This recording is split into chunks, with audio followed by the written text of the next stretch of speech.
Hi, I'm here with Dick Brunebjerg, who is the CTO and founder of Perfion. He is speaking with us at the B2B e-commerce success conference. And Dick, why don't you share why is a single source of truth important in B2B businesses? Thank you, Rob. That's a really good question. Well, as you know, in most companies, there's more than one person, and they all need information about their products. Most companies live off of selling products, so they need to collaborate on that product information to find the most up-to-date information about the products. They need to feed all of that information to their website.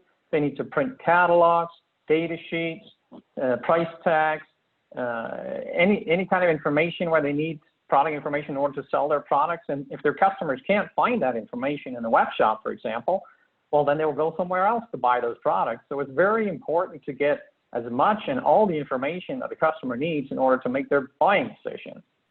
That's fabulous. And these points and more are what you're going to hear at the B2B e-commerce success conference.